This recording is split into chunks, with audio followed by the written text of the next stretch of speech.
నమస్తే, welcome to ఉదయం news బులెటిన్ల ముందుగా హెడ్లైన్స్ చూద్దాం. మీడియాతో మాట్లాడుతున్న రాష్ట్ర అధ్యక్షులు శ్రీ ఎన్ రామచంద్రరావు. కేంద్ర కార్యాలయం ఎదురుగా ఉన్న కోటి సంతకాల వాహనాలను పరిశీలించనున్న వైఎస్ఆర్సీపీ నేతలు. 50 ఏళ్లు దాటినా పెళ్లి చేసుకొని హీరో, గతంలో కరిష్మా కపూర్ తో లవ్. మీడియాతో మాట్లాడుతున్న రాష్ట్ర అధ్యక్షులు శ్రీ ఎన్ రామచంద్రరావు. కాంగ్రెస్ పార్టీ నరేగా పేరు మార్చినందుకు అనవసరమైనటువంటి రాద్ధాంతం చేస్తూ ఉన్నారు. మహాత్మా గాంధీ గారు వారు కలగన్నటువంటి ఒక స్వరాజ్యం, గ్రామ స్వరాజ్యం, రామరాజ్యం, ఈ రెండిటిని కలిపి విబిజీ రామ్జీ ఈ కార్యక్రమాన్ని భారత ప్రభుత్వం తీసుకురావడం జరిగింది. నరేగాలో అంత ప్రేమ ఉంటే కాంగ్రెస్ పార్టీ వారు ప్రజలకు చెప్పాలి. వారు 15 సంవత్సరాలు ఉన్నటువంటి ఒక అధికారంలో కేవలము వాళ్ళు 1,00,000 కోట్లు మాత్రమే ఖర్చు పెట్టారు. కానీ ఈ 10 ఏళ్లలో నరేంద్ర మోదీ గారు వచ్చిన తర్వాత నరేగా కింద 8 లక్షల కోట్ల రూపాయలు ఖర్చు పెట్టడం జరిగింది. వాళ్ళు 1,00,000 కోట్లు పెడితే భారతీయ జనతా పార్టీ ప్రభుత్వం 10 ఏళ్లలో 8 కోట్లు మాత్రం 8 లక్షల కోట్లు ఖర్చు పెట్టడం జరిగింది. నరేగాని సరైన పద్ధతిలో ప్రజల ముందు తీసుకుపోవడంలో బీజేపీ ప్రభుత్వం బీజేపీ ప్రభుత్వం చేసింది. కానీ ఈరోజు దాన్ని ఒక మార్చి దాంట్లో ఫండ్స్ పెంచి దాని యొక్క స్కోప్ పెంచడం జరిగింది. ఎక్కువ మందికి లబ్ధి చెందాలి, ఎక్కువ రోజులు రావాలి. దాంట్లోని 100 రోజుల నుంచి నరేగాలో ఉన్నటువంటి ఒక రోజుల్ని 125 రోజులుగా మార్చింది ఈ ఒక కార్యక్రమం ద్వారా. నరేగా కార్యక్రమాన్ని మేము మార్చామని అంటున్న మహాత్మా గాంధీ, అరే దీంట్లో రామ్ పేరు ఉంది, రామరాజ్యం అనే ఆలోచనతో కాంగ్రెస్ పార్టీ ఏదైతే చెప్పుకుంటే మేమంతా గాంధీ గారి శిష్యులు అంటే మీరు చెప్పండి, రామ్ ఉంటే తప్పేముంది? మీకు రామ్ ఉన్నందుకు ఆబ్జెక్షన్, మీకు రామ్ ఉన్నందుకు మీరు దాన్ని వ్యతిరేకిస్తున్నారు. కాబట్టి ఈరోజు నరేగా కార్యక్రమాన్ని భారత ప్రభుత్వం పక్కకు పెట్టలేదు. దాన్ని ఇంకా బాగు చేసి దాన్ని పెంచి స్కోప్ పెంచి నిధులు పెంచి నరేగాలో ఉన్న minimum guarantee days, employment guarantee 100 days ఉంటే 125 చేసి ఈరోజు ప్రజలకు మంచి చేసే ప్రయత్నం నరేంద్ర మోదీ గారు ప్రభుత్వం చేస్తాను. దాని మీద కూడా వీళ్ళు అభ్యంతరం తెలుపుతాను. దాని మీద అభ్యంతరం తెలుపుతూ ప్రజలకు తప్పుదారి పట్టిస్తాను. ఈరోజు కేవలం ఈ యొక్క కొత్త పథకంలో రామ్ అనే పేరు ఉంది కాబట్టే కాంగ్రెస్ పార్టీ దాన్ని వ్యతిరేకిస్తుంది. ఇంకా అల్లానో ఇంకేదైనా పేరు ఉంటుండే వాళ్ళు అపోజ్ చేయకపోతుండే. కేవలం రామ్ ఉంది కాబట్టి వాళ్ళు అపోజ్ చేస్తాను. ప్రజలకు మంచి జరుగుతుంది, బీద వాళ్ళకు మంచి జరుగుతుంది. వికసిత్ భారత్ గ్రామీణ రోజ్గార్ యోజనలో సంబంధించినటువంటి ఒక ఏదైతే విబిజీ రామ్జీ కార్యక్రమం ఉందో ఇది భారతదేశంలో గ్రామీణ ప్రాంత ప్రజలకు మంచి జరగబోతుందనే విషయాన్ని వాళ్ళు గుర్తించాలి. రెండో విషయం వచ్చే వరకు కాంగ్రెస్ పార్టీ ఎంత అబద్ధాలు దిగజారుతుందంటే నేషనల్ హెరాల్డ్ కేసులో అంట సోనియా గాంధీ గారిని, రాహుల్ గాంధీ గారిని వాళ్ళని తప్పు పట్టలేదట. వాళ్ళకి బెయిల్లో ఉన్నారండి. వాళ్ళు కేసు కంప్లీట్ కాలే. వాళ్ళు ఎందుకు అబద్ధాలు ప్రచారం చేసి అర్థం కాదే. బీజేపీ ఆఫీస్ ముందు దారుణాలు చేస్తారన్న. తాడపల్లి కేంద్ర కార్యాలయం ఎదురుగా ఉన్న కోటి సంతకాల వాహనాలను సజ్జల రామకృష్ణారెడ్డి గారు, లేళ్ల అప్పిరెడ్డి గారు పరిశీలించి అనంతరం ప్రెస్ మీట్ నిర్వహించారు. సిపిఐ విధానంలో మేము అప్పచెప్తున్నాం అన్నాడు. బాగానే ఉంది. జగన్మోహన్ రెడ్డి గారు కన్నా కన్స్ట్రక్షన్ పూర్తి చేయకపోతే కేవలం ప్రణాళిక పరంగానే ఇట్లా చేస్తే బాగుంటుంది అనుకుంటే, అయ్యా మేము అది చేయలేము, ఎందుకంటే అది కష్టము, ఏదో చెప్పొచ్చు, నువ్వు సాకులు చెప్పచ్చు. నీకు 5 కాలేజీలు పూర్తి చేశాడుగా, అడ్మిషన్లు జరిగాయి, కంటిన్యూస్ నడుస్తున్నాయి. ఇంకో 2 ఇంకా పూర్తి చేశాడు, ఇంకో 3 ఫైనల్. అంటే 10 కాలేజీలు ఆల్మోస్ట్ అయిపోయాయి. నువ్వు ఎందుకు ఆపాల్సి వచ్చింది? పోనీ ఫైనాన్షియల్ క్లోజర్, ఫైనాన్షియల్కి సంబంధించి ఎక్కడెక్కడి నుంచి తీసుకోవాలనేది కూడా ఏర్పాట్లు చేశారు. నీకు కావాల్సిన మనసు ఉండాలి. ఆ మనసు ఈయనకు లేదు. దానివల్ల ఏం చేశాడు? పీపీఐపీ అనేది అత్యుత్తమమైంది అని అంటున్నాడు. ఈరోజు కూడా దాని మీద మాట్లాడినట్టున్నాడు ఆయన వచ్చేసి. ఎక్కడైనా ఒకటే, ప్రైవేటు ఎవరైనా సరే, ఆయన తన హెరిటేజ్ అయినా సరే చంద్రబాబు నాయుడు గారు ఉచితంగా చేయడానికైతే చేస్తారా? నిజంగా చేసేవాళ్ళు ఎవరన్నా ధర్మాత్ములు ఉంటే వాళ్ళ డీప్ పాకెట్స్ అంటే కావాల్సినంత ఆస్తుల్ని బాగా సంపాదించి సర్ప్లస్ ఉంటే పెట్టేవి ఉన్నాయి, చారిటీ హాస్పిటల్స్ ఉన్నాయి, పెద్ద పెద్దవి కూడా ఉన్నాయి. బట్ వాళ్ళు సొంతంగా పెడుతున్నారు. నీ హాస్పిటల్ మేనేజ్మెంటో లేక అక్కడ వచ్చి అడ్మినిస్ట్రేషన్ చూసుకోవడం అవుట్ సోర్సింగ్ లాగానో వచ్చి ఒక హౌస్ కీపింగ్ కదా అవుట్ సోర్సింగ్ వచ్చినట్టు ఎవరు చేయట్లా. ఇంకెవరు వస్తారంటే వాడు రూపాయి పెట్టకుండా లేదా రూపాయి పెట్టి 10 రూపాయలు ఎట్లా, 20 రూపాయలు ఎట్లా, 50 రూపాయలు ఎట్లా సంపాదించాలనేది వస్తారు. స్కామ్ అది, మామూలు ఇది కాదు ఇప్పుడు ఏం చేస్తున్నది. ఇది దాన్ని తను ఏదైనా చెప్పచ్చు చంద్రబాబు నాయుడు గారు దీనికి సంబంధించి. మళ్ళీ ఈరోజు కూడా అదే అంటున్నాడు. ఆయన ఇచ్చే ఎక్స్ప్లెనేషన్ చూస్తారని జనం చెవుల్లో ఎట్లా ఇంకా పూలు పెట్టగలని ఎట్లా అనుకుంటున్నాడు అర్థం కావట్లా. కానీ అది కూడా జగన్మోహన్ రెడ్డి గారు పిలుపు ఇచ్చాక ఈ 2 నెలల్లో వచ్చిన రెస్పాన్స్ చూశాకైనా ఇంకా ఆంధ్రప్రదేశ్ ప్రజలను ఆయన ఏమనుకుంటున్నాడో అర్థం కావట్లా. 1,000 సంతకాలకు పిలుపు ఇచ్చి అక్టోబర్లో ఇస్తే ప్రతి ఒక్కరికి తెలుసు, విత్ రికార్డు అందరికీ తెలుసు జనం లేకపోతే ఎట్లా స్పందన వస్తుందని. ప్రైవేటీకరణకు వ్యతిరేకంగా, ప్రభుత్వ వైద్య కళాశాలల ప్రైవేటీకరణకు వ్యతిరేకంగా మొత్తం ఆంధ్రప్రదేశ్ మొత్తం ఒక రెఫరెండం లాగా బహుశా హిస్టరీలో, అట్లీస్ట్ ఇటీవల హిస్టరీలో మనకైతే కొత్త ఫస్టే. ఎందుకంటే ఏపీ చీలిన తర్వాత ఇది ఫస్టే. ఎప్పుడో ఉమ్మడి రాష్ట్రంలో ఒకసారి 80s ఎప్పుడో అన్నారు కానీ జరిగింది. కానీ ఇంత పకడ్బందీగా ఇప్పుడు కూడా మీరు మీడియా వాళ్ళు కూడా చూపించాం మీకు కూడా.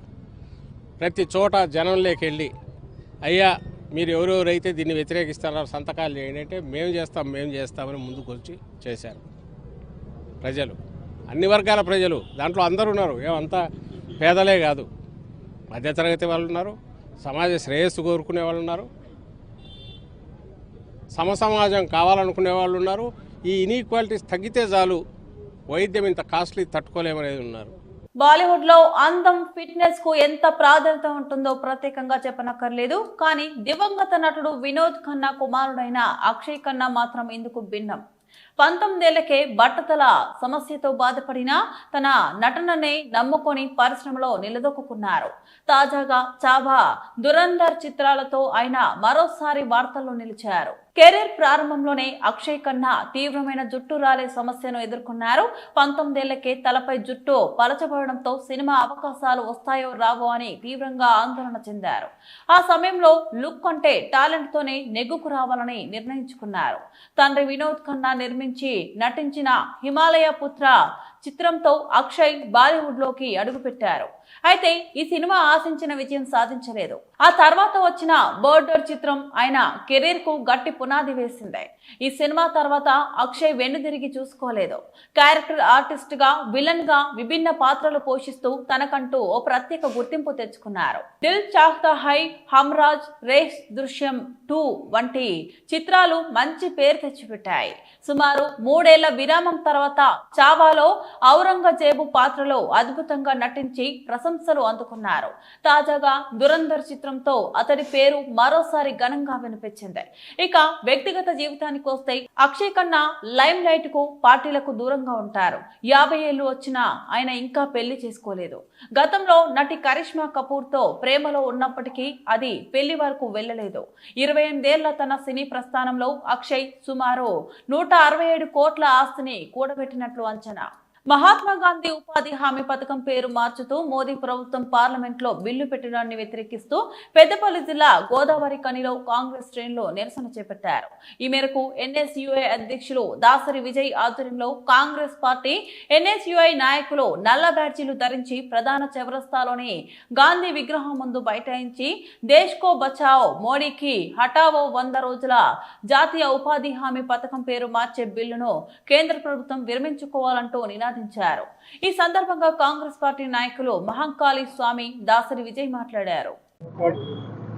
భారతదేశంలో పేద బడుగు బలహీన వర్గాల కోసం, కనీస జీవన ఉపాధి కోసం కాంగ్రెస్ పార్టీ ఆ రోజు జాతీయ ఉపాధి హామీ పథకం పెట్టి, ఆ పథకానికి మహాత్మా గాంధీ పేరు పెట్టి జాతీయ మహాత్మా గాంధీ ఉపాధి హామీ పథకం పెడితే, ఈ రోజు మహాత్మా గాంధీని బయట గొప్పగా మాట్లాడుతున్న ఈ మోడీ ప్రభుత్వం ఈ రోజు దేశంలో ఆయన పేరే లేకుండా చేసేటందుకు కుట్రబన్ని ఈ రోజు విబి జీరామ్జీ అనే పేరు మీద కొత్తగా జాతీయ ఉపాధి హామీ పథకానికి మహాత్మా గాంధీ పేరు తొలగించి ఆయన పేరు పెట్టేందుకు నిన్న బిల్లు ప్రవేశపెట్టడం జరిగింది. బీజేపీ నాయకులందరూ గాంధీ వారసులు కాదు, గాడ్సే వారసులు అనేందుకు నిదర్శనం నిన్న పార్లమెంట్ లో వాళ్ళు ప్రవేశపెట్టిన బిల్లు అనేది ఈ రోజు ఈ దేశ ప్రజలందరూ గమనించవలసిందిగా కోరుతా ఉన్నాం. దేశంలో ఉన్న SC ST BC minority backward people అంతా కూడా ఈ రోజు వాళ్ళందరినీ దూరం కొట్టేందుకు కేవలం అగ్రవర్ణాలను దగ్గర వేసుకునేందుకు మాత్రమే ఈ అమిత్ షా మాటలు విని ఈ రోజు కేంద్రంలో ఉన్న మోదీ ఈ రోజు మహాత్మా గాంధీ పేరును పూర్తిగా తొలగించి దేశ ప్రజలు ఆ రోజు స్వాతంత్రం కోసం పోరాటం చేసి అహింసా పద్ధతిలో స్వాతంత్రం సంపాదించిన మహాత్మా గాంధీ పేరునే తొలగించేందుకు ప్రయత్నం చేస్తా ఉన్న సంగతి ఈ రోజు దేశ ప్రజలందరూ కూడా గమనించవలసిందిగా కోరుతా ఉన్నాం. ఇలాంటి కుట్రలు కుతంత్రాలు ఇది ఒకటే కాకుండా మళ్ళీ ఈ బీజేపీ ప్రభుత్వం అధికారంలోకి వస్తే రాజ్యాంగాన్నే మార్చే పరిస్థితులు తీసుకొస్తా ఉన్నారు. ఈ రోజు ఎస్సీ ఎస్టీ బీసీలందరినీ అణగదొక్కేందుకు ప్రయత్నం జరుగుతా ఉన్నది. ఇదంతా దేశంలో ఉన్న ఎస్సీ ఎస్సీ బీసీ మైనారిటీలందరూ గమనించి రానున్న రోజుల్లో బీజేపీ ప్రభుత్వాన్ని గిట్ట బొంద పెట్టకపోతే మళ్ళీ అగ్రవర్ణాల ఆధిపత్యం వచ్చేసి మళ్ళీ వెనకటి 80-79 దశకంలో ఉన్న పరిస్థితులు పునరావృతమయ్యే పరిస్థితులు ఉన్నది కనుక ప్రజలందరూ కూడా గమనించి ఈ బిల్లును వ్యతిరేకించి ఏదైతే జాతీయ ఉపాధి హామీ పథకం ఉన్నదో మహాత్మా గాంధీ పేరును యథావిధిగా కొనసాగించే వరకు కాంగ్రెస్ పార్టీ నిరంతరం బీజేపీ ప్రభుత్వానికి వ్యతిరేకంగా పోరాటం చేస్తుంది అనేది సందర్భంగా తెలియజేస్తా ఉన్నాం. ఈ రోజు దానిలో భాగంగా మా ఎన్ఎస్సీ అధ్యక్షుడు విజయ్ నేతృత్వంలో ఇక్కడ మహాత్మా గాంధీ దగ్గర ఈ రోజు నిరసన కార్యక్రమాలు తెలియజేస్తా ఉన్నాం. పిసిసి ఇచ్చిన పిలుపు మేరకు నిరంతరం ఈ కార్యక్రమాలు కొనసాగుతాయని సందర్భంగా తెలియజేస్తా ఉన్నాం. ధన్యవాదాలు.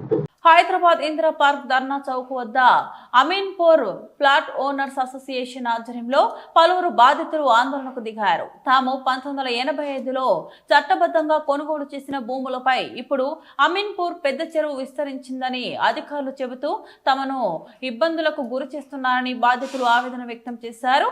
మొదటగా 98 ఎకరాల పరిధిలో మాత్రమే ఉన్న అమీన్పూర్ చెరువు చుట్టుపక్కల పరిశ్రమల నుంచి వచ్చే పారిశ్రామిక వ్యర్థాలు చెరువులో కలవడంతో క్రమంగా 450 ఎకరాల వరకు విస్తరించిందని బాధితులు ఆరోపించారు. మీడియా మిత్రులకు మరియు ప్రభుత్వ పెద్దలకి మా అసోసియేషన్ తరపున అందరికీ ధన్యవాదాలు తెలుపుతున్నాము. మా సమస్య ఏంటంటే ముఖ్యమైనది అమీన్పూర్ పెద్ద చెరువు. దాని ఒరిజినల్ గా ఉన్నది 1950-1970 మ్యాప్ల ప్రకారం, విలేజ్ మ్యాప్ల ప్రకారంగా 93.15 ఎకరాలుగా ఉన్న చెరువుని గత ప్రభుత్వం వారు తర్వాత ఈ అన్ని డిపార్ట్మెంట్ల వాళ్ళు ఇరిగేషన్ వాళ్ళు కలిపి దాన్ని ఎత్తు పెంచి నీళ్లు పోయే అవకాశాలు లేకుండా అవుట్లెట్స్ అన్ని మూసేసి లోపలికి అక్కడ వచ్చే పారిశ్రామిక వ్యర్థాలు మరియు అన్ని ఇండస్ట్రీలో వచ్చే డ్రైనేజ్ వాటర్ అన్నింటిని అందులో కలిపేసేసి బ్యాక్ వాటర్ కింద అసలు అవుట్లెట్స్ మొత్తం క్లోజ్ చేసి ఇన్లెట్ మాత్రం రోజు ఒక క్యూసెక్ వాటర్ డ్రైన్ వాటర్ వస్తుంది. దానివల్ల మా చెరువుని దాదాపు 93.15 ఎకరాలుగా ఉండాల్సిన చెరువుని 450 ఎకరాల కింద విస్తరించడం జరిగింది. ఈ ప్లాట్ ఉన్న వాళ్ళందరూ పట్టాదారులు, ఎవరి స్థలాలు తీసుకుని కాదు, అన్ని పక్కా రిజిస్టర్డ్ డాక్యుమెంటేషన్. 1985 నుంచి దాదాపు ఎంతో మంది కొనుగోలు. మాకు ఇక్కడ ఒక ఇల్లు కట్టుకునే అవకాశం లేకుండా, మాకు ఏ రకమైన అవకాశాలు లేకుండా చేశారు. మాకు ఈ ప్రభుత్వం వచ్చిన తర్వాత రంగనాథ్ గారి హైదరాబాద్ ద్వారా మాకు ఈ సమస్యకు ఆయన చక్కటి హామీ ఇచ్చారు. త్వరలోనే మీ సమస్యలు పరిష్కరిస్తాము. గ్రామ పట్టాల ద్వారా 1950-1970 ప్రకారంగా గ్రామ పట్టాల ద్వారా ఎన్ఆర్ఎస్ఏ మ్యాప్ల ద్వారా మొత్తం చర్చ పరిశీలించి మొత్తం ఇదే రకంగా చర్చని రంగనాథ్ గారు 2-3 సార్లు విజిట్ చేసి పరిస్థితిని ఏంటంటే అవగాహన చేసుకుని సరైన న్యాయం చేస్తామని చెప్పారు. మాకు గుడ్ న్యూస్ కూడా చెప్పారు ఏంటంటే చెరువుని 93.15-10 ఎకరాల కింద పెంచో తగ్గించో మీకు న్యాయం చేస్తాము అని చెప్పి మాకు దాదాపు 6 నెలల క్రితం మాకు ఆయన హామీ ఇచ్చారు. అప్పటి నుంచి మేము ఆయన ఒక గట్టి నిర్ణయం శుభవార్త గురించి మేము ఎదురు చూస్తున్నాము. కానీ ఏమైతుంటే కొన్ని దుష్ట శక్తులు, కొన్ని ప్రభుత్వంలో ఉన్న కొన్ని అధికారులు మరి ఏం చేస్తున్నారో తెలియదు. మా సమస్యకు పరిష్కారం జరగకుండా ఎంతో సమస్యగా మాకు అడ్డుకాలు వేస్తున్నారు.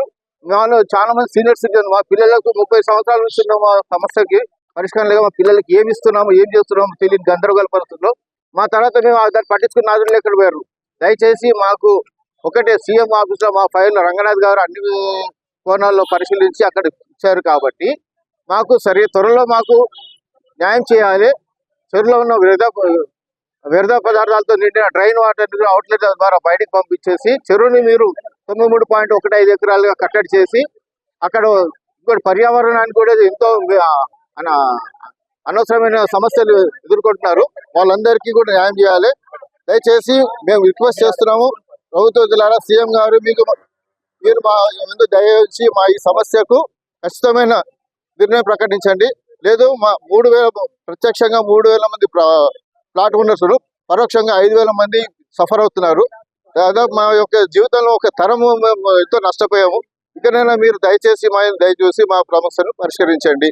మేము దండం చెప్తున్నాం. ఇంతకంటే మేము చెప్పేది. నాచారంలోని షాహీ ఎక్స్పోర్ట్స్ కంపెనీలో ధర్నా నిర్వహిస్తున్న కార్మికులకు తెలంగాణ జాగృతి అధ్యక్షురాలు కల్వకుంట్ల కవిత సంపూర్ణ మద్దతు ప్రకటించారు.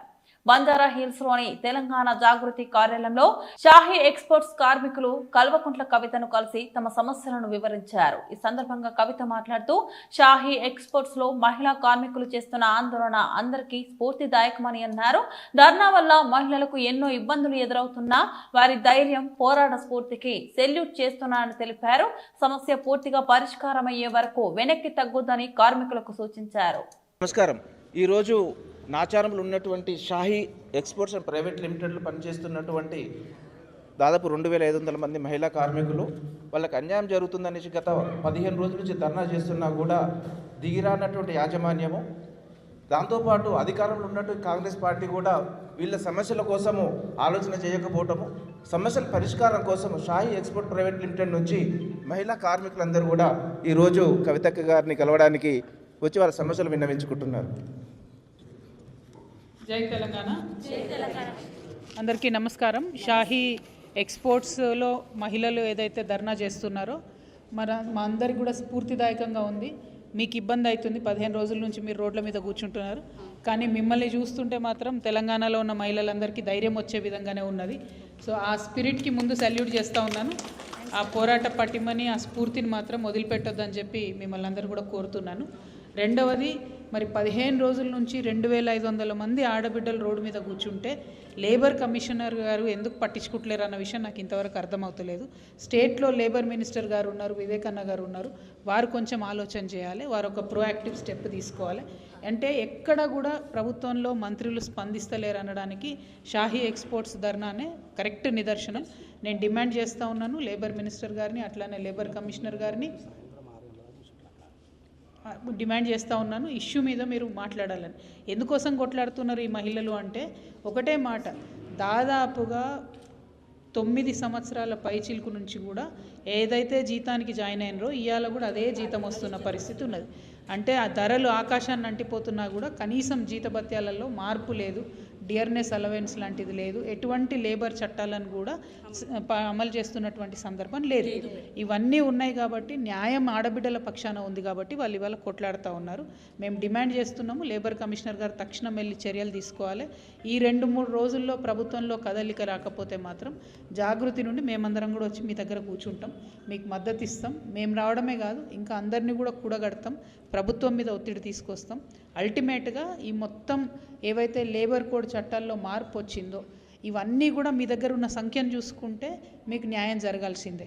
ఇప్పుడున్న లేబర్ కోడ్ చట్టాల్లో అనేక మార్పులు తెచ్చినప్పటికీ 2,600 మంది అంటే పెద్ద సంఖ్య కాబట్టి మనకు న్యాయం జరగాల్సిందే. దానికోసం మేము మీ వెంట ఉండి ఖచ్చితంగా ఫైట్ చేస్తాం. మా రూప్ సింగ్ అన్న వర్కింగ్ ప్రెసిడెంట్ గారు, ఆయన కంప్లీట్గా కార్మిక వర్గానికి సంబంధించినటువంటి వ్యక్తి, ఆయనకు అనువనువున కూడా మీ విషయాలన్నీ తెలుసుంటాయి. అవకాశం ఉంటే ఈరోజే మీతో పాటు తను వస్తారు. నేను రేపు ఎల్లుండి కొత్తగూడెం వెళ్తున్నాను, ఆ తర్వాత మాత్రం మీ దగ్గరకు వస్తాను. అంత లోపలే మీ సమస్య పరిష్కారం అవ్వాలని చెప్పి నేను మనస్ఫూర్తిగా కోరుకుంటున్నాను. ఎందుకంటే పొద్దున 10 నుంచి సాయంత్రం 6 వరకు మీరు ఉంటున్నారు, ఇది కరెక్ట్ కాదు. ప్రభుత్వము, కార్మిక శాఖ మంత్రి గారు తక్షణమే స్పందించాలని నేను డిమాండ్ చేస్తూ ఉన్నాను. Thank you. జై తెలంగాణ. గత ఎన్నికల తర్వాత పార్టీ ఫిరాయించారంటూ బీఆర్ఎస్ దాఖలు చేసిన పిటిషన్లపై అసెంబ్లీ స్పీకర్ గడ్డం ప్రసాద్ కుమార్ కీలక తీర్పు ఇచ్చారు. 5 ఎమ్మెల్యేలపై అనర్హత వేటు వేయాలన్న పిటిషన్లను ఆయన బుధవారం తోసిపుచ్చారు. ఎమ్మెల్యేలు బండ్ల కృష్ణమోహన్ రెడ్డి, తెల్లం వెంకట్రావు, అరకపూడి గాంధీ, ప్రకాష్ గౌడ్, మహిపాల్ రెడ్డిలపై అనర్హత వేటు వేయడానికి తగిన ఆధారాలు లేవని స్పీకర్ తన తీర్పులో స్పష్టం చేశారు. వారు పార్టీ మారినట్లు నిర్దిష్ట ఆధారాలను పిటిషనర్లు సమర్పించలేకపోయారని పేర్కొన్నారు. ఈ నేపథ్యంలో ఆ 5 ఎమ్మెల్యేలు సాంకేతికంగా ఇంకా బీఆర్ఎస్ పార్టీ సభ్యులుగానే కొనసాగుతున్నారని స్పీకర్ నిర్ధారించారు. ఈ తీర్పు బీఆర్ఎస్ వర్గాలకు ఊహించని షాక్ గా మారింది.